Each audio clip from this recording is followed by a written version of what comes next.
What up, brawlers? Welcome back to Throwin Hands. It's me, and it's Breck. Daniel must be in the Shadow Realm. Who knows where he is? Although, congrats, Daniel. I don't know when he will be back on, but he's the voice of the West Virginia Black Bears, I think, the minor league affiliate of the Pirates. So this summer, so good for him. Breck, what have you been up to? Tell them what you've started. I started a soccer podcast with my buddy from back home. It's called Oil Money FC on YouTube. Uh, if you're into soccer, give it a look. But I'm ready to talk some MMA, and yeah, congrats to Dan. Hopefully, maybe we can get him back on the show. Sometime soon. It's been like he got hit by like an Ngannou punch. That's how long he's been gone. Like you need 6 months recovery from a bad knockout. You got hit by Big Nog's horse. Yeah, it was a boss actually. It was so I saw him feeding a bus a carrot. That happened. That whole interview is absolutely hilarious. All right, so we're gonna go over one for a hot sec. You gotta feel for Eddie Alvarez a little bit, I guess, but he knew what he was doing. I think it was a DQ. What were your thoughts on that one? You really think it was a DQ, man? I mean, He was hitting him in the back of the head. he hit him like twice. Yeah, I agree with you there. But a red card, like a DQ? No, I don't know about that. Maybe a warning. Take away 2 points. You know what I mean? Don't end the fight. And I don't know how you felt. I think Eddie was like dominating the fight up until that point. Yeah, I think he was going to win the fight against the guy. I think he's ranked. I think he was number 2. yeah. So this fight probably gets Eddie closer to a title shot, which is what he wants. But he was also looking at the ref and talking to the ref. Yeah. So like I don't know why the ref just that quickly made that type of decision. I just thought that was a little suspect by the ref. I don't know. I don't know, but Eddie Alvarez looks huge at like 170. Oh yeah, he looks huge. All right, so we're gonna do the flyweight after this. We gotta talk about this catchweight Muay Thai. This was awesome. For somebody who I've watched Muay Thai fights on YouTube. Like I've watched some old school ones. Like watching this for like the first like real live one I've watched. This was unbelievable. Like I want to start watching Muay Thai fights. You know what I mean? I want to like go to Thailand and watch Muay Thai. That's on my bucket list. Oh, easily. Like go and watch. Whatever championship they have there. But I thought Williams was like he was in this fight. Didn't you think it was 1-1 going into the? Yeah, I thought Williams won the first round, and then Rodtang won the second. Yeah, and then Rodtang was just too good. I mean, his nickname, the Iron Man, lived up to be true. He just walks through everything. Have you seen? He's super young. He's super young, but you worry about his longevity sometimes. To me, Have you seen his record? Yeah, it's like 266 and like I'm pulling it up right now. He's fought 319 professional fights, and he has 267 wins.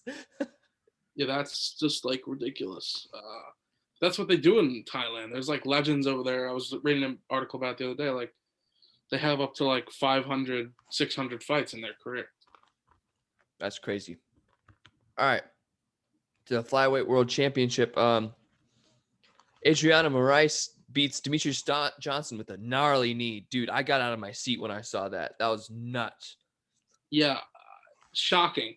Like, you look at the Moraes, he's dominated one, and Demetrius is getting older, but you didn't think, I mean, up until the knee, don't you think Johnson was losing the fight, the whole fight? Yeah, I agree. The length was a problem.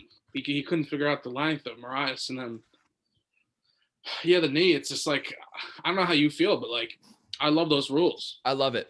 And even DJ after the fight said, if I was in the same position, I would have thrown the knee. It's like, so the UFC should adopt these rules to me. It's like, then we wouldn't have had the Jan Sterling incident, But I think Johnson made a good point. He said, if you feel safe on one knee next to another man's knee, that shouldn't be right. No, and I mean, fighting, if you want to have pure fighting, you can't have like eye pokes and that type of dangerous Cross stuff. shots, yeah. You should be able to do basically most things you could do in a street fight, except, the dirty stuff. Yeah. I loved it. But it was awesome. First time DJ ever gets stopped. But you got to think they're going for the rematch. And yeah, and I think part of the Mighty Mouse's problem is that he's fighting at 135. Yeah. That's true. It's probably hard. It's probably really hard for him to get down to 25 now at an event. That's right. He's like 35 years old. I think he'll bounce back, though. I don't think this is he'll be fine. He's one of the, like, they always say it, the announcers, and you watch him fight. Like, he's the most complete mixed martial artist. Like, he doesn't have a weakness in his game. Like, even champions have somewhat. You know what I mean? I think him and John Jones. Yeah, those are the two that don't have any holes in their game. Like, when you talk about, greats like Habib, and I'll throw Askren in there because they're similar. They're just so good at one thing that it works. So, yeah. Yeah, it's true. Habib did get better at striking, though. Yeah. His career advanced it. All right. To the card, Vettori versus Holland. Mike Perry versus Daniel Rodriguez. Mike Perry has head meant, no move. So, I don't. Dude, he ate some gnarly shots from Daniel Rodriguez. Granite chin. I don't get it. What were your thoughts on this one? Two things. Daniel Rodriguez looked unbelievable. Like that straight left was so fast down the pipe. Like the jab was working beautifully. The jab was incredible. So fast, and it threw off Perry the whole fight. And yeah, like you said, credit to Perry for being so tough. But to me, the biggest takeaway from this is, Daniel Rodriguez is very good, and Mike Perry needs to go to a real gym. Go train with Till. Go train with, does he still have, I only saw two people in his corner. Was I wrong on that? So what happened was, he's at Colby Covington's gym right now. Mm-hmm. And his coaches had another prior engagement somewhere else. So he had to just bring teammates. That's the thing. You need to go to a gym where you're going to get a committed team. You know what I mean? And you look at his record before 2018, I think it was 14-1 or something like that, or 14-2. And now he's 14-8 or whatever. You know what I mean? He beat Paul Felder. He can, he's a brawler, but he needs to go to a team that'll teach him how to feint, how to get out of the way of move your head. He needs to go to an actual gym, or his career is he can't be in these type of wars that much longer. He's almost 30. He obviously has talent, but he's gonna find himself in Bellator in a year if he doesn't get an actual team and start really you could tell. I think pre-fight he's committed himself to the dieting and stuff, which is good. He makes the weight. He's there, but he needs a real team. You know what I mean? Yeah, he's got to go to Rufus Sport or something like that. Yeah, it's just he needs to make a major change. He has one fight left on his contract, so he's got to really show out in this next fight. Yeah, he's got to get a knockout or something to keep his job. He should just go train with Till for half the training camp. Till said they would do it for free. He could just come, and his whole team would accommodate his family. They could live in England for a while. It's if you're Mike Perry, you got to take this offer up, because in terms of striking, defense, and being good at defense, Till's up there as one of the better middleweights. You know what I mean? Till's incredible. But anyway, we talked about Mike Perry will find something, but I'd love to see Perry Lima though in Bellator. Credit to Rodriguez. We gotta just point that out too. Yeah, what's next for this guy? I think he got to get a top 15 opponent. Yeah, I agree. Screw it, Lawler. That'd be a great fight. Maybe not for Lawler. For the fans, yeah. I just don't know if that's the fight Lawler wants. But, Sean Brady would be a great fight, though. Yeah, Sean Brady would be good. Yeah, he deserves a ranked opponent, definitely. Yeah, he's like hitting his prime right now. What'd you Mhm. think of the kits? Hmm? What'd you think of the fight kits? Oh, the Venom kits. I like them. I think they're better than the Reebok They're ones. cleaner. They're cleaner. Um, the colors are they're fine. I hope they let them like customize some kits. You know what I mean? Like, They can choose their colors now. It doesn't matter what country you're from anymore. yeah. I just hope. I wish there was like sponsors and stuff, but Like, I hope they could put their own personal logo on it or something. yeah, that would be, you know what I mean? Like, it'd be cool to see like Ngannou or Usman have like the Nigerian flag and then some symbol. You know what I mean? Representing Africa. Like that would be Yeah, something I'd like to but see. but this is a But good start. yeah, it's a good start. It looks good. All right. So Nina Nunez falls to the. Her accent may be fake, but her submission skills are not. Mackenzie Dern's what was it, an armbar? Yeah, it was an Yep. armbar. She's good, man. As much as she ticks me off, Mackenzie Dern is really good. Yeah. You could tell that Dern didn't want to. I mean, she looked fine on the feet, but she didn't want to make it a striking Don't battle. strike with Nunez. No. So she just took her down, and the fight. I don't know how you felt. Like after like 30 seconds of grappling, I was like, oh, submission, No. submission is on the way. Yeah, I was too. And Mackenzie Dern is she's getting better and better. Was it like 5-fight win streak? Yeah, she's got her weight in check now. Yeah, and she's with the Perillo, Jason Yeah. Perillo, Perillo Boxing. They produce great fighters. So um, I think Dern, I think she could fight for the belt. Can she win? Um, that's who knows, but I think she's trajectory. Her trajectory is to be a contender and fight for the belt for like in a year's time. I think she could contend for it by the end of the year if she wants to get 3 fights in. Oh yeah, definitely. And if she wins all those fights, like she's guaranteed a title shot. You know what I mean? So let's look at the division. So you got Joanna Jędrzejczyk, who Mhm. doesn't have a fight right now. That's the fight to make, in my opinion. That's a big step up, but she deserves That's it. a huge step up. I wonder if she gets one of those. Esparza would be good though. Yeah, I was gonna say Esparza. Yeah. So yeah, I don't know, but yeah, you know what? That's a good call by you because you look at like who is Jędrzejczyk gonna fight really, and if you think about it, Dern versus her would do pretty big numbers. I think. Yeah, like that's a fight night main event. Yeah, it could be.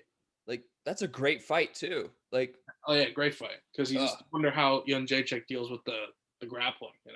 yeah. So, and I mean, Joanna's takedown defense is top notch. Yeah. So it'll be very interesting to see. But Jędrzejczyk hasn't faced as high level of grappler as Dern. So that'd be Dern really. hasn't faced a striker like. Yeah, that's true. That's a great shot. Sean Shelby, come on, let's go.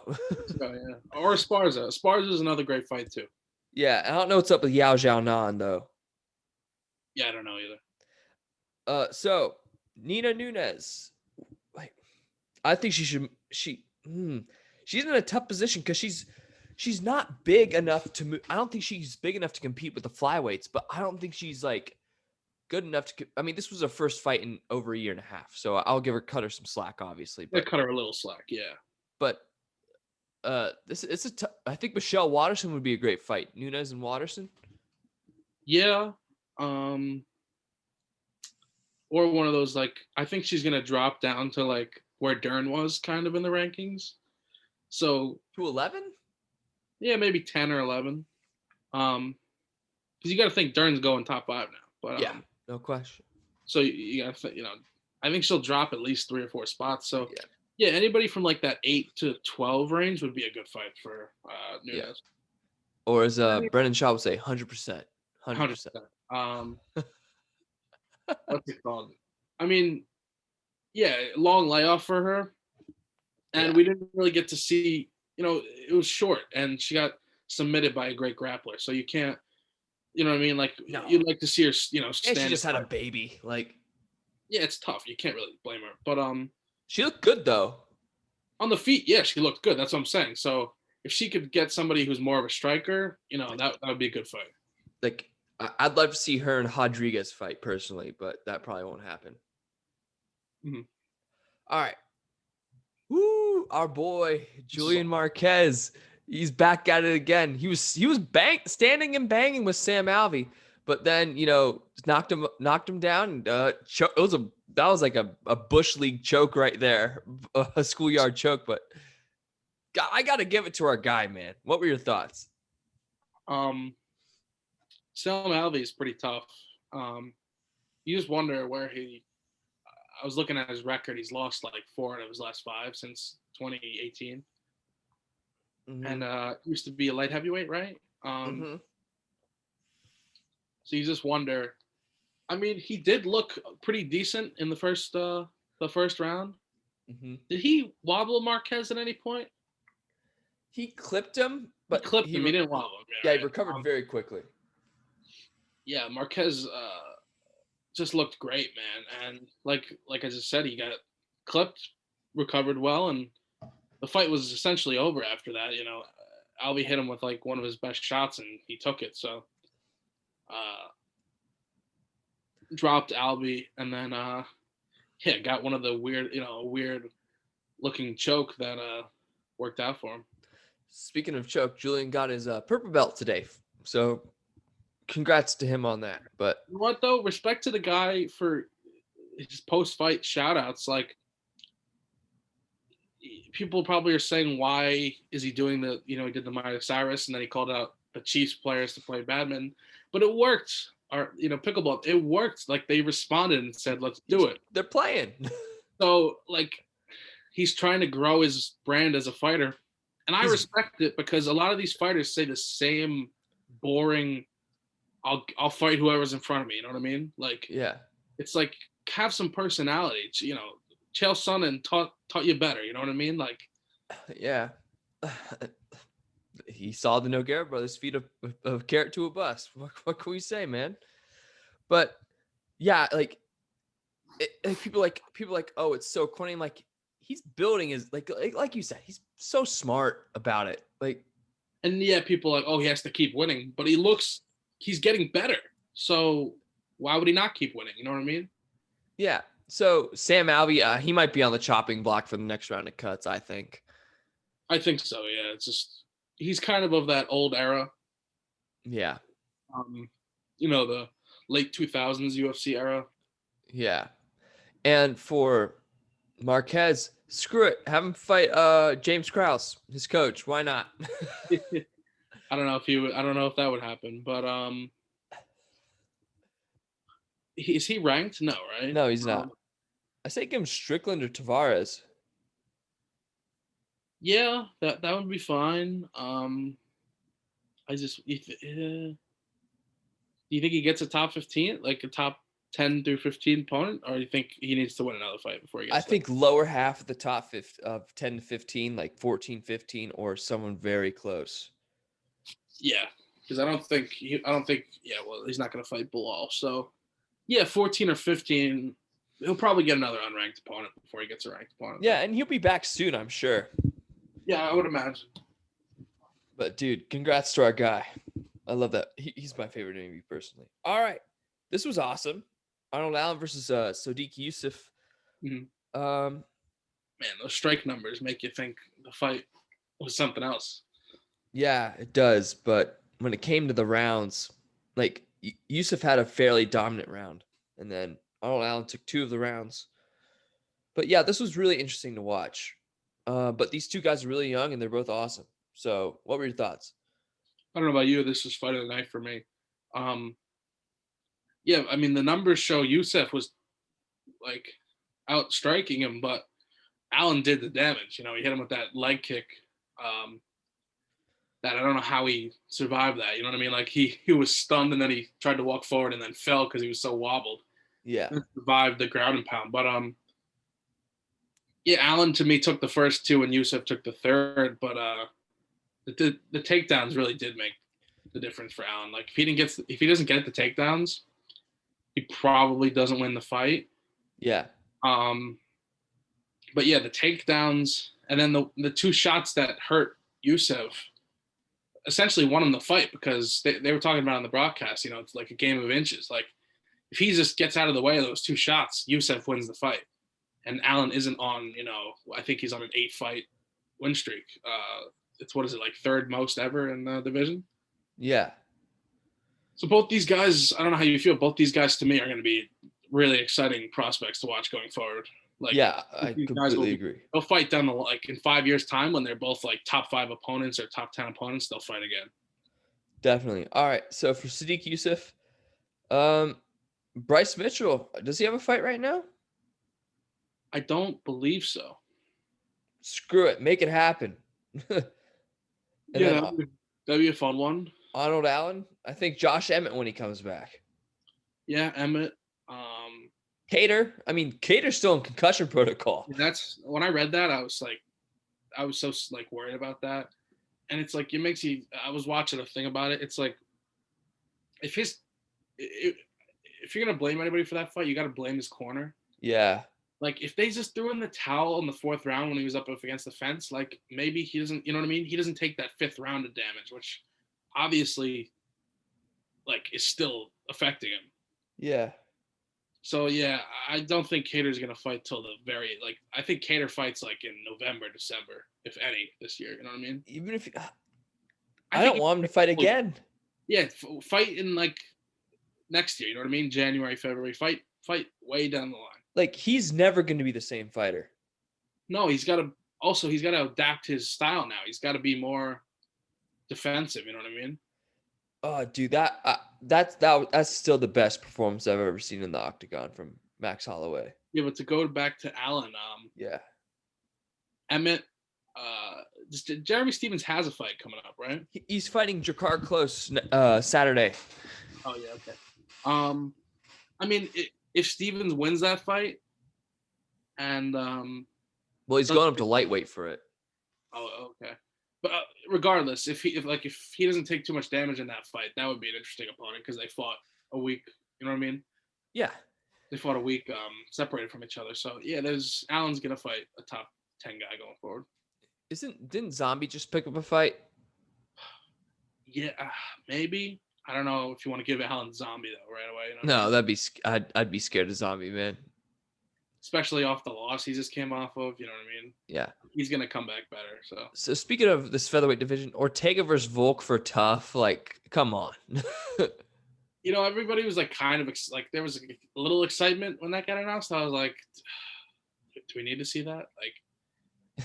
They're not the most the thing about tough is you want a huge beef between the fighters, or you want a huge personalities. Sonnen and Jones. Yeah, to me, those guys do not scream personality, or they don't hate each other. If it was Max versus Volkanovski versus Tough, that would be must-watch TV. But it's just good that Tough's coming back though. That's the main thing, Yeah, that's exciting. All right, to the main event of the evening. Got to give it to Big Mouth, stepping in on short notice. But Marvin Brunson set the blueprint, man. What can we say? Kevin Holland better ship his butt over to Dagestan and learn how to wrestle. But what were your thoughts? I hope he does because, like you said, respect for him to filling in. On the feet, it was decently close. I don't know how you felt, but on the feet, I thought Holland looked. Who knows? I thought he was piecing him up on the feet. Piecing him up too, which makes me think. We can talk about this a little bit after we finish this talking about this fight, but I think Till probably wins this fight based off how this one played out. I just, you know what I mean? But Holland looked like Holland looked, and it's he didn't have enough time to learn proper wrestling technique to defend against Vettori. And Vettori was catching him with some shots too, but he just saw I could lose on the feet. I can't lose in a grappling match. So I think he had 12, 15 minutes of control time. 11 takedowns. 11 takedowns. I think he set the record, which is ridiculous.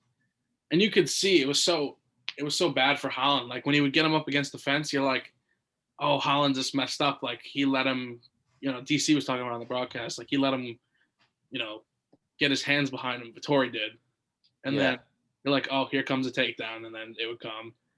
And Vettori was doing a little. He did what bit. he had to do. He wasn't doing a ton of damage. Like he was throwing some punches from the 24 significant strikes. That's the thing. Like, and credit to him. He's on a 5-fight win streak. He wants to fight for the title, which he's not getting a title shot next. But the winner of Rob Gastelum's getting a title shot. But yeah, I agree. You just wonder how good Holland could be if he just can take, I think he said he wants to take like 6 to 8 months off, come back a better fighter. And I think he will, because how good is Kevin Holland, you know what I mean? Like on the feet. And if he could just learn some takedown defense, like he could really be a great fighter. Just some basics. Like it doesn't even seem like he has the basics down. Like DC made a good point. He's not looking behind him, like where Vettori latches his hands. He's just looking at what's in front of him. Credit to Holland. Like his jiu-jitsu is very good. That's not a problem. You know what I mean? Like he was the way he rolled out of those takedowns was phenomenal. And like I don't know how you like those couple of arm triangles by Vettori. Most fighters go to sleep, but Holland, like being good on the ground, just powered through and somehow got out of him. So like his jiu-jitsu is very good. It's just his wrestling. I mean, he was grappling with Jakob in December. Like, yeah. But Jakob is, a jiu-jitsu guy as well. So he's not, he's not these big, powerful wrestlers. So, but credit to Vettori, man. He did what he had to do and got the job done. I was impressed by the performance. I just wonder if he fought a friend of mine, Bodie, he big UFC fan, was telling me after the fight, he goes, if Till was in the fight, Till wins, because like Vettori, like Till's bigger than Vettori and way bigger than Holland. Like what does he weigh? He probably weighs like 200 fight night. Yeah. But I don't think Vettori would have been able to take down Till that much, because Till's takedown defense is also great. Yeah. And then on the feet, you favor Till. So it's a shame we didn't get the original matchup, but what we got was a really good fight too. Yeah, I hate how people were like, "Oh, this is boring." I'm like, this is like a chess match. Like it's chess match. Yeah, it was a great fight. Like I enjoyed it, but let's wish Darren Till a very speedy recovery so we can get him back in there ASAP. Yeah, man. I think that sucks, man. All right, so for Holland, let's wait on him. But for Vettori, I say the fight to make is Cannonier or Brunson. Yeah, one of those two. I think Brunson wants to fight Paulo Costa. Yeah, great fight. Great fight. I think that fight should happen, because that would do a lot. I think you're right. I think Vettori should either fight Cannonier or should fight. Wait for Till again? That's where my mind was going, is like wait for Till again. Wait for Till, fight Cannonier, or maybe fight the loser of Rob Gastelum. Yeah. Because if Gastelum wins, he's going to go way up. And if Rob loses, he's going to go down. So if Gastelum wins, he gets the title shot. Probably, because of how close the first fight was, with Adesanya. I'd pay buckets of money for that. Yeah, you'd like to see how it goes the second time. But yeah, Vettori, like he did, even though in his head he thinks he beat Adesanya. I recently watched the fight again. Vettori won a round, and one of the rounds was close too. But Adesanya won 2 out of 3 rounds in that fight. Yeah, I watched it the other night too. It was close. It was a close fight. You understand where he's coming from. Well, yeah, you understand where he's coming from. Like he didn't win, but you understand why he thinks he won, because it was a very close fight, and it's clearly not a fluke. No, it's not a fluke. And I was saying this, like Vettori's like the matchup for Adesanya is not great. You know what I mean? After the Blachowicz fight, like how he just looked lost when he got taken down. Yeah. Like if Vettori could just keep taking down Adesanya, you wonder. You know what I mean? And again, Adesanya's takedown defense a little bit better than Kevin Holland, but yeah, it's not saying much though. no. Vettori to me though needs to win another fight before he gets a title shot. I completely agree. All right, the most disliked fighter in the UFC has quickly become Aljamain Sterling. Oof. It's so bad, man. Yeah, you can't hate on him for getting the surgery. I mean, he said his muscles were like atrophying and stuff, so Yeah, get right. But it just sucks that we're gonna have to wait, probably 6 months for the rematch. I don't know how you feel, but like, don't you kind of need an interim title in the meantime? yes. And then unify the winner of the rematch of Jan Sterling fights the interim guy, and then for the unification. I don't see why not. Make it Because Dillashaw versus what's his face, Sandhagen. Make that for the interim title, and then the unification in 7 months or whatever. Because I don't know how you felt, but like reading a lot of the stuff about his surgery, he's like, oh yeah, it could be like 4 to 5 months. I was reading it. It's like he's gonna be out like 6 to 7 months probably. Yeah, like a neck surgery that takes a long time to eat. Also, you want to rush it. You don't want to rush because then your career's over in that case. So, to me, he's out for like 6, 7, 8 months. So to me, it won't be till October, November. Probably November, right? I would imagine, but I think you need to make Sandhagen Dillashaw for that interim title. Yeah, and because it's holding up the division. Because there's so many fights that need to happen in the division too. Because Rob Font's fighting Cody Garbrandt too, right? Yeah. And the winner of that fight deserves a higher opponent. So you could have, in the meantime, the winner of Dillashaw Sandhagen fight the winner of Garbrandt Font. You know what I mean? Yeah. I fear for Aljamain Sterling. I think Petr Yan might kill him. In the rematch? Yeah, I would imagine so. It's like, unless Sterling can figure out how to take him down, which he couldn't, so why would it change in the second fight? And he just kept doing those tie sweeps. Oh, those tie sweeps are so beautiful, dude. Like, so perfectly executed too. The fight was over too, but like people like, I know the knee happened, but like Sterling was getting finished. Sterling was getting finished in the next like 2 minutes of that fight. Yeah. Well, it should have been finished then, but stupid rules. We had the one rules, we'd have a champion, and then the division would be moving along. Speaking of fight week, it's Funky Ben Askren's fight week. Dude, I've come to like Askren a lot. A lot, yeah. It's just he's got to win.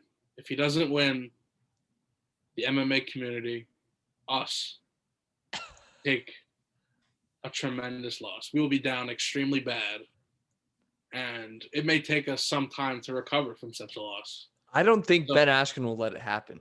I don't think so either, because you look at his record, bro. He fought like a 24-year-old Douglas Lima, who that win has aged beautifully, because Lima has gone on to be a savage, and it's like,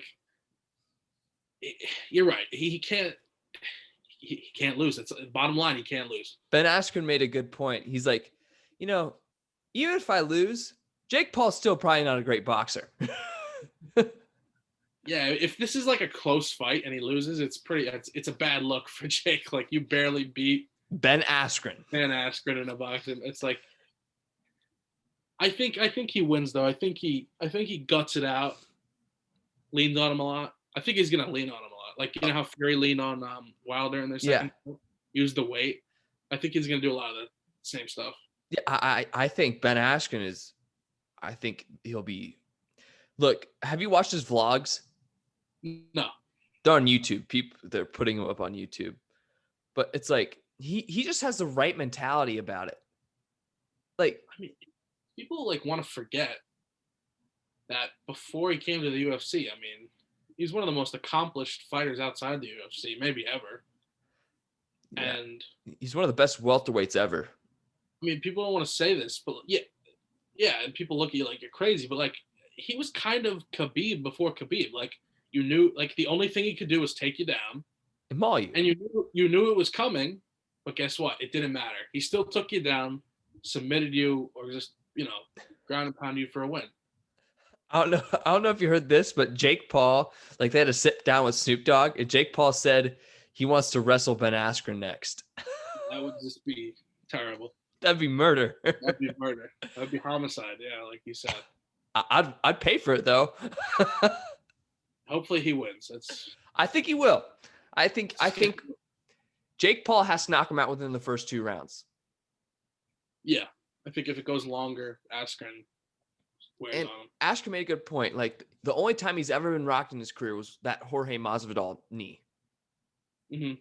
And if Robbie Lawler can't knock him out, like is Jake Paul gonna knock him out? Probably not. Connor Poirier. Oh my God, spicy. So to give you all the rundown, Dustin claimed that Connor never made the donation. Connor said that he never made the donation because they never gave him the plans. But then Poirier rebuts with, well, your team just stopped talking to me. And then Connor rebutted again. And then Poirier put a GIF of Connor getting knocked out. And then Connor responded like you muppet, you inbred. He's like, I'll just read it. Like Connor's like manager said something about how Poirier and them had a dinner recently. Poirier responded to that. It's heating up. Dude, this is gonna be awesome. I mean, you know what? In the back of my mind, I think a sneaking suspicion to me is like the donation did happen, and this is all orchestrated to build up the fight. You know what I mean? I'm game for it. I'm game for it too. Like, this is gonna sell over 2 million pay-per-views. I think so. I mean, this is the biggest fight of Dustin's career in terms of like money wise, and it's just if you watched any of the Connor training videos recently, dude, that's scary stuff, man. He looks so fluid. He looks very fluid. Practicing those kicks a lot. You just wonder if he's gonna change up that wide stance he has. Then I was thinking about it too. It's like the karate stance, it's like the wide stance. Like guys like Stephen Thompson and George St. Pierre fighting those same stances their whole career, and are very good defensively. Some of the best defensive fighters ever. So if Connor can just learn from those guys what they do, he shouldn't take the same down he took in the second fight. Mm-hmm. But this is people like judging the character of Connor and stuff. It's like I don't care at this point. This is just building up the fight. This is awesome. This is great for the fight. This is great. You know what I mean? Like it'll be a huge fight by the time it comes. It'll be like you said, 2 million pay-per-view buys. What's the record? It's Habib and Connor with 2.2, I think. 2.2. I'll look it up. Dude, this could come close. This could tie it, break it. The way they're building it. So Habib and McGregor sold 2.4 million pay-per-views. Yeah, I think this one could be from the 2 to 2.5 range. I think it could. It's exciting stuff. Would you be surprised if this one sold 2.5? No. I wouldn't. This is like this might be the biggest trilogy ever. It's up there. I mean, yeah, it's. I mean, you got DC Stiopic. It was pretty big, but in terms of pay-per-view buys, not as big as this. Yeah, but this is awesome. I'm excited. I'm all for this, like animosity. It's very reminiscent of the first fight, like 7 years ago, whatever. But this is what we need. How unbelievable would it be in a hypothetical situation if Connor won the fight and then just took out like a checkbook and wrote like $1 million and just gave it to Dustin, like, here's your donation after he won? That would be like the most savage thing ever. It would also be I needed to make more money when I won. It would also be savage if Dustin stopped him again and then was like, give me my money. You know what I mean? Like, there's so many aspects of this that are like unbelievable for the fight. As Joey Diaz says, that's the seed. This is the seed. Yep. Speaking of Joey Diaz, where's that guy been, man? He's in New Jersey, bro. He moved from LA to New Jersey. I just watched one of his recent podcasts. You know, he's hunkered down over there, New Jersey. I mean, if that dude gets COVID, it's over. It's Sadly. not great. Hopefully, you know. He probably got the vaccine though. Hopefully. Yeah. Tony Ferguson says he's undergone some changes. I don't know what that would be like. I think he means like he's not going to try to take as much damage. Yeah. Like he's working with Freddie Roach. Yeah. He was training with GSP recently. Yeah. Oh yeah, that's right. So you hope, like, if Tony can be defensively great, he's a scary fighter, because the thing about Tony that was terrifying was, like, he would take all this damage and then still come forward and knock you out, submit you, and stop you. But the thing is, he's getting older, and he's been through so many wars, he can't keep doing that. And we saw that in the Gaethje fight. So you just hope that, like, if Tony become great defensively, he can make another run at it. Yeah. Which I know every MMA fan wants Tony to start winning again. Like, who does not like Tony? You know what I mean? I want him to be the champ. He's the craziest dude ever. You follow him on Twitter. Like, he's batshit crazy, but you just hope he can turn it around. Yeah, I do too. I really do too. All right, Breck, you got anything? Any words of wisdom to add? Just one last thing. We didn't really cover it that much because it wasn't that exciting. But what was it? Bellator 220. Oh yeah. 220. I don't know what number it was, but Bader Machida, sadly. Machida got to hang him up. Machida's got to hang him up maybe one last retirement fight. You know what I mean? Get a win against Diego Sanchez. Maybe, but it's like, no. Just from the Twitter response, like, people do not like Ryan Bader that much. He's good though. He's very good. I don't think he wins the light heavyweight Grand Prix. But yeah, it's just like it was a decent event. I don't know if you watched much of it. I watched most of it. It wasn't bad. It wasn't bad. It wasn't great. But, that's what Bellator is. It's not bad, but it's not great. No, but they've had some really good cards recently. Like the one with Khabib's cousin was a really good card. Yeah, that was a good card. That was a good card. But this Grand Prix is the best thing Bellator's done in ages. I love it. I wish the UFC would do this sort of tournament style sometimes, because, you know, it's like, it's hard to match-make fights, and it's like, if you just had the 1 through 8 fight each other, you know what I mean? You know the best. You know who the best. I just wish sometimes we'd get some. It'll never happen because of Dana White, but I just wish we would get some cross promotion, man. Like, I need to see Patricio Pitbull fight Volkanovski or Max. You know what I mean? I want to see Lima fight Usman or something. Yeah, exactly. I need to see those fights, but yeah. So the light heavyweight Grand Prix rolls on. I think we got Davis versus Corey Anderson this week rather, and Nemkov versus that. What was it, like in a month we get Rumble versus Romero? Yeah, that's May 7th, I think. That's a fun fight. Yeah.